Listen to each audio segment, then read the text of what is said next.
Hello guys, मैं मनीषा और आप सब कैसे हैं। मनीषा की कहानी में आपका स्वागत है। होप आप भी बहुत अच्छे होंगे, मैं भी बहुत अच्छी हूँ। अब पहले से तो मेरी तबीयत बहुत ठीक है अब। पर पता है क्या है कि पेट दर्द नहीं ख़त्म होने को कह रहा, पेट दर्द अभी भी है। और अनु को भी बुखार तो नहीं चढ़ा है, लेकिन क्या है कि अनु को भी वीकनेस भी है और अभी प्रॉपर खाना नहीं खा रहा है क्योंकि वो भी वीक है अंदर से, तो भूख नहीं लग पा रही है। तो बस अब वही मैंने सुबह का जो है नाश्ता तो बना दिया था क्योंकि शुभ स्कूल गया था। अभी वीकनेस है, थकावट है, फेस से ही पता चल रहा होगा, कुछ करने का मन नहीं करता बिल्कुल भी। हाथ जितनी देर मतलब मैं कैमरा पकड़े हुए इतनी देर में मेरा हाथ दर्द होने लगता है, मतलब इतना वीक हो गया है शरीर। और फिर मैं सुबह तो जो भी नाश्ता लेके गया था वो बनाया था। अब बस मैंने क्या बनाया है, दाल, इसमें दाल चढ़ा के और चावल चढ़ाए हैं। तो आज मैं दाल चावल बना रही हूँ क्योंकि सब्जी भी क्या बनाऊँ, बच्चे भी बोर हो जाते हैं दाल खिचड़ी खा खा के। तो फिर बस मैंने वही सोचा कि दाल चावल बना लेती हूँ और दाल चावल सभी लोग खा लेंगे, तो वही चढ़ाया है अभी। और सुबह का काम ख़त्म किया है, जो भी काम था वो ख़त्म हुआ है। अब जो है थोड़ा सा बस ये है कि अभी वीकनेस ठीक हो तो कुछ आगे का कुछ कर पाऊँ, कुछ नहीं कर पा रही। कुछ मन थोड़ा सा क्या था कि पूजा की है, थोड़ा सा काम किया है, अब जाके मैं बैठी हूँ सुबह से। अब इतना वीक लग रहा है, फेस से ही आपको लग रहा होगा थकावट हो रही है। क्या कर सकते हैं यार, तबीयत ख़राब सभी के घरों में चल रही है आजकल, सभी के यहाँ पे चल रहा है। 3 दिन से तो मेरा बिल्कुल एरोबिक्स भी बंद था, वो भी मैंने नहीं कुछ किया उसमें भी, और अभी भी मुझसे हो नहीं पा रहा है। अभी भी मेरी हिम्मत नहीं कर रही है कि मैं एक्सरसाइज करूँ या कुछ करूँ। तो बस यही है। और जो वीडियो मैंने डाला था उसमें तुमने अच्छे सबने कमेंट्स किए थे, ऐसे ही अच्छे कमेंट दीजिए, प्लीज़ सपोर्ट कीजिए, थोड़ा सा चैनल को शेयर कीजिए आप अपने मम्मी को, भाई को, भाभी को, जिसे भी आप अपने ग्रुप में, तो उससे थोड़ा सा मेरा चैनल ग्रो कर सकता है। क्योंकि अब मेरा ना हिम्मत ना टूट रही है, इसलिए हिम्मत टूट रही है क्योंकि मैं कोशिश तो करती हूँ लेकिन वो कोशिश का मेरे को कोई रिजल्ट नहीं मिल रहा, तो उससे मेरी हिम्मत टूट रही है, उससे मेरा मन दुखी हो रहा है। ऐसा लगता है मैं करके भी कुछ नहीं कर पा रही हूँ। तो आप लोगों की सपोर्ट के बिना तो मैं यहाँ तक नहीं पहुँच सकती थी, यहाँ तक तो पहुँच गई हूँ। अब आगे भी आपको ही लेके जाना है, तो थोड़ा सा सपोर्ट कीजिए ताकि मुझे भी हिम्मत मिले, मोटिवेशन आए कि मैं कर सकती हूँ। तो अभी नहीं तो मेरा बिल्कुल मन नहीं करता कि मैं वीडियो डालूँ और कुछ करूँ, क्योंकि कुछ हो ही नहीं पा रहा यार, क्या कर सकती हूँ, कुछ हो ही नहीं पा रहा। तो थोड़ी सी कोशिश आप लोग कीजिए तो शायद हो जाए। तो आप लोगों ने कहा था कि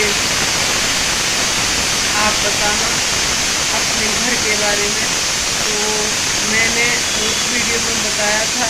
तो वो घर में क्या था कि मेरे पति के ही वो खास रिलेशन वाले थे, मेरे पति के ही वो बहुत खास क्लोज जानने वाले थे, और उन्होंने ही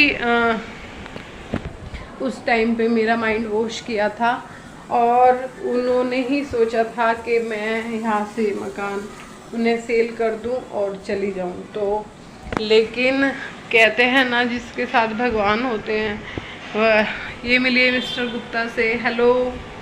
तो जिनके साथ भगवान होते हैं उनके साथ कभी गलत नहीं हो सकता। तो एक गलत तो हो चुका था पहले ही, लेकिन भगवान ने जो और गलत होता वो नहीं होने दिया। तो उसमें क्या था कि वो बंदा रात को पैसे लेके मेरे पास आया कि ये पैसे ले लो और ये मकान मुझे दे दो। मैंने कहा ठीक है, लेकिन उस टाइम मेरी थोड़ी सी बुद्धि चली, थोड़ी सी बुद्धि भगवान ने मेरी चलवाई, जिससे मैंने उससे वो पैसे नहीं पकड़े, इन हाथ में वो पैसे मैंने नहीं लिए। मैंने कह दिया कि ठीक है, मैं 2 मिनट पहले अपने भाई को फ़ोन कर लूँ, उसके बाद मैं आपसे पैसे लूँगी और उसके बाद ही मैं इस कागज़ पे लिख के दूँगी। तो मैंने अपने भाई को फ़ोन किया, मेरे भाई को पता चला कि ऐसे बात है। मैंने उसे बताया कि पैसे लेके आए हैं और ये मकान ले रहे हैं मेरा। तो मेरे भाई को बहुत गुस्सा आया। मेरे भाई ने कहा रुको मैं आता हूँ, मैं बात करूँगा, तुमने मेरी बहन को मेरी बहन की सिचुएशन का फ़ायदा उठा रहे हो, उसकी बुद्धि नहीं चल रही है तो आप उसका फ़ायदा उठा रहे हो। मेरे भाई को बहुत गुस्सा आया। वो उसी टाइम रात को आया, आके उसने बातचीत की कि मेरे जीजा को अभी मरे हुए 15 दिन नहीं हो रहा, आप मेरी बहन को घर से बाहर निकाल रहे हो, घर से बाहर कर रहे हो, और वो कहाँ जाएगी, आप मकान क्यों खरीदना चाहते हो? जब वो बीमार थे, जब उन्हें पैसे की ज़रूरत थी, जब तो आप मेरी बहन के साथ नहीं लगे कि लो पैसे लो और अपने इलाज करा लो। आज आपको मेरे जीजा के मरने के बाद तुरंत ही पैसे देने की ज़रूरत पड़ गई। अब आपके पास पैसे आ गए, 2 मिनट में आप पैसे ले आए, अरेंज कर लिया आपने पैसे, और आप मकान खरीदने खड़े हो गए कि जिस मकान की कीमत इतनी है और उसके आप इतने से पैसे दे रहे हो। कोई भी मकान है आप उसकी कीमत उसके हिसाब से तो लगाओगे, या किसी की मजबूरी का फ़ायदा उठा के 5 लाख रुपए में सब कुछ खरीद लोगे? तो मेरे भाई को बहुत बुरा लगा, बहुत गुस्सा आया। उस टाइम से आज का टाइम है उनका हमारा आना जाना बंद है, बोलना चालना बंद है।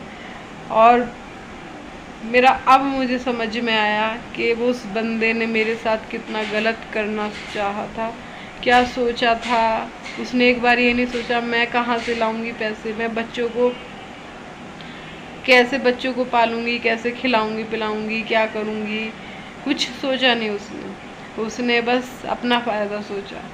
अबे एक औरत का पति कमाने वाला जो कमाता है, उसके घर का खर्चा चलाता है, वो ही नहीं रहा तो वो औरत घर का खर्च कैसे चलाएगी, जो कि वो हाउसवाइफ है। और उसके बावजूद अचानक से उसके पास ये समस्या आ जाती है, तो सोचो वो कैसे अपने घर के और अपने बच्चों की पढ़ाइयाँ कराएगी या खर्चे उठाएगी। और ऊपर से आप वो घर भी उसका खरीद लोगे तो वो क्या करेगी। तो ये है आजकल की इंसानियत, ये है आजकल की लोग, ये है आजकल के लोगों की सोच। तो आप लोग भी अपने आसपास में अगर ऐसा होता है तो प्लीज़ देख के इग्नोर ना करें, उसकी मदद करें, क्योंकि वो उस स्थिति में नहीं होती औरत कि वो अपना अच्छा बुरा समझ सके। अगर उसे अच्छा बुरा समझ में आता तो लोग उसका फ़ायदा ही नहीं उठाएं। अब लेकिन वो सिचुएशन ऐसी हो जाती है ना कि उसमें उसे कुछ भी पता नहीं रहता है, तो लोग फ़ायदा उठाते हैं। ये है कलयुग। ऐसे लोगों को धरती पे भगवान ने इसलिए भेजा कि जाओ पाप करो और फिर पाप करके आना मेरे पास। तो मिलते हैं नेक्स्ट वीडियो में। ऐसे ही अपनी वीडियो, मेरी वीडियो को अपनी, सॉरी मेरी क्या आपकी अपनी वीडियो ही है, और प्यार दीजिए, अच्छे अच्छे कमेंट्स कीजिए ताकि मुझे मोटिवेट हो सकूं। एक जिससे कहते हैं ना जो मन टूट रहा है अंदर से, अब कुछ करने की हिम्मत नहीं हो रही है, ऐसा लगता है इससे मेरे बच्चों का कुछ हो नहीं पाएगा। मैं चाहती तो बहुत कुछ करना हूँ अपने बच्चों के लिए, लेकिन मैं कर नहीं पा रही हूँ। तो मुझे ऐसा लगता है कि शायद मैं कभी कर पाऊँ। तो अब मैं सब कुछ छोड़ देना चाहती हूँ, मैं यूट्यूब भी छोड़ना चाहती हूँ, मैं कुछ नहीं कर पा रही हूँ। मतलब एक जिस लेवल का मुझे चाहिए अपने 2 बच्चों के लिए खर्चा करने के लिए, वो मैं उतना अचीव नहीं कर पा रही हूँ। तो मैं अब थक चुकी हूँ अपने आप से भी, अपने माइंड से भी।